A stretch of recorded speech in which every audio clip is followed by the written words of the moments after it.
হরে Krishna everyone.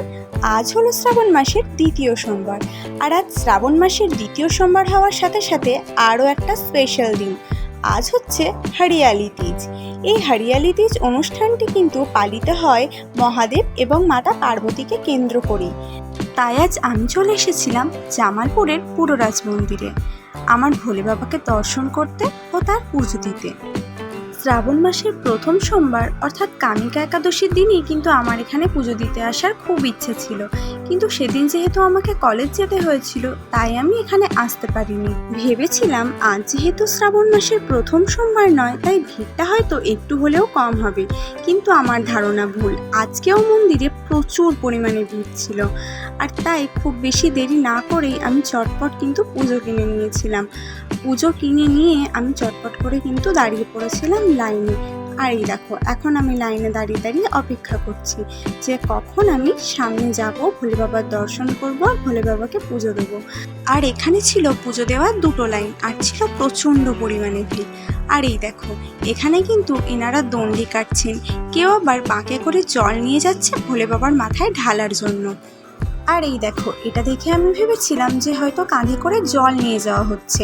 তারপর ছোট্ট ছোট্ট দুটো পা দেখে সামনের দিকে একটু এগিয়ে গিয়ে দেখি যে না, জল নয়, বরং বাঁকের একদিকে রয়েছে এই যে দেখো, এই একটা পুচকু বাচ্চা, ওকে কিন্তু বাঁকের একদিকে রাখা হয়েছে, আর একদিকে রয়েছে কিন্তু একটা ঘড়ায় জল।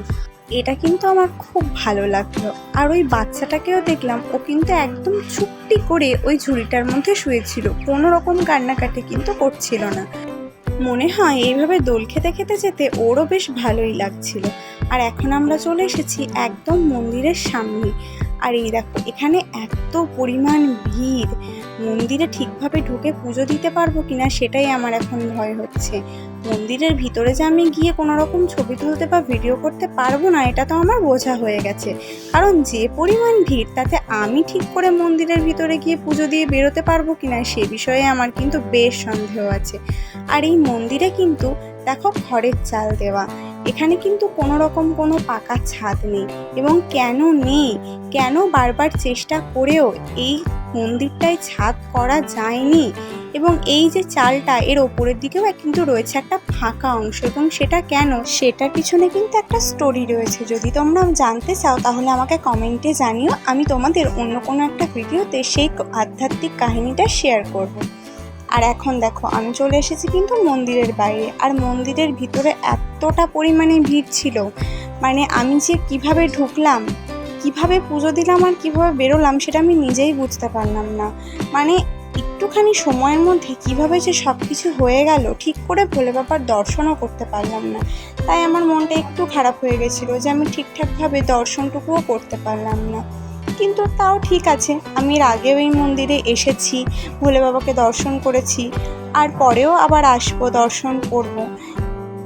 কিন্তু তোমরা যারা প্রথমবার এই মন্দিরে আসার কথা ভাবছো তারা চেষ্টা করো যে কোনো একটা ফাঁকা সময়, মানে বছরের এই স্পেশাল দিনগুলো বাদ দিয়ে অন্য কোনো সময় এই মন্দিরে আসার। তাহলে কি হবে বলো তো, তোমরা ভালোভাবে দর্শনও করতে পারবে আর পুজোও দিতে পারবে। আমিও কিন্তু এর আগে কখনোই শ্রাবণ মাসের কোনো সোমবার এখানে পুজো দিতে আসিনি, এই প্রথম কিন্তু এবছর আমি শ্রাবণ মাসে আসলাম বাবার কাছে পুজো দিতে। আর এখানে দেখো, আমি একটুখানি গাছটার কাছে যাওয়ার চেষ্টা করছিলাম, আর এখানে আমি একটু প্রণাম করে নিলাম।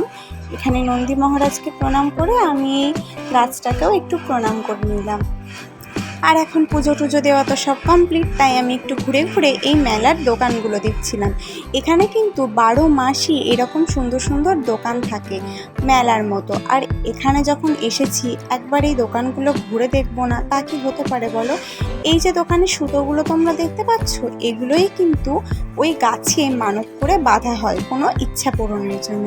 আর এই দোকানটাতে দেখো, এখানে এত সুন্দর সুন্দর চিত্রপট ছিল, আমি এসে একটু দেখছিলাম। অনেক সুন্দর সুন্দর ছোট এবং বড় সব রকম সাইজেরই কিন্তু এখানে ভগবানের চিত্রপট ছিল। এখানে দেখো কত সুন্দর সুন্দর রাধা কৃষ্ণের চিত্রপটও কিন্তু এখানে রয়েছে। মেলায় এসেছি, একটু ঘুরে দেখবো না তা কি হয় বলো, তাই একটু ঘুরে ঘুরে দেখছিলাম প্রত্যেক কটা দোকানে যে কি কি আছে, কি কি পাওয়া যাচ্ছে। আমি কিন্তু সেরকমভাবে কিছুই কিনিনি, কিন্তু তবুও ঘোরাটা মাস্ট, তাই না বলো, তাই একটু ঘুরে ঘুরে দেখছিলাম।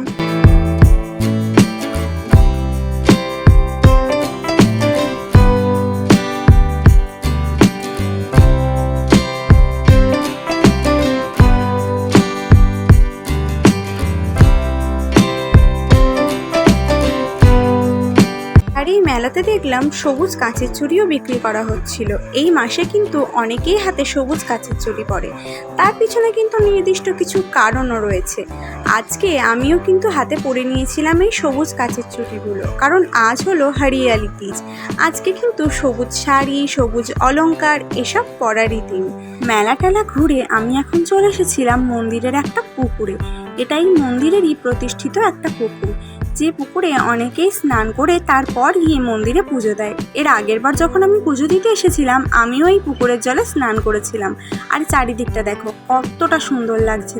আসলে এই বর্ষা ঋতুর সময়টা চারিদিকের প্রকৃতি পরিবেশ একটু বেশিই সবুজ হয়ে ওঠে, আর সেই কারণে এই বর্ষা ঋতুতেই কিন্তু এই শ্রাবণ মাসে উদযাপিত হয় হরিয়ালি তিজ। আর এখানে আমি এই জল দিয়ে একটু আচমন করে নিলাম। আর এখন আমাদের মন্দিরে পুজো দেওয়া, ঘোরা সব কিছু তো কমপ্লিট, তাই এখন আমাদের বাড়ি যাওয়ার পালা। তাই আমরা এখন মন্দির থেকে বেরিয়ে যাচ্ছি। আর তোমরা কিন্তু এই ভিডিওর কমেন্টে আমাকে জানাবে যে তোমরা কে কে এই মন্দিরে আগে পুজো দিতে এসেছিলে বা কে কে পরে আসতে চাও। আর এখন আমি বাড়ি যেতে যেতে দেখো এখানে আমি একটা কানের দোকান দেখেছিলাম, আর এখানে চলে গেছি আমি এখন কানের কিনতে।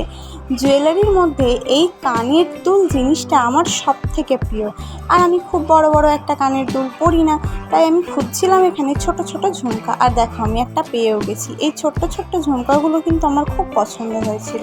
আরও একটু খোঁজাখুঁজি করছিলাম যদি আর কোনো কানের দুল পছন্দ হয়, কিন্তু সেটা তো হলো না। তাই এই কানের দুলটা নিয়েই আমি এখন বেরিয়ে পড়লাম বাড়ির উদ্দেশ্যে। ভিডিওটা ভালো লাগলে একটা লাইক করে দিও। সকলকে টাটা অ্যান্ড হরে কৃষ্ণা।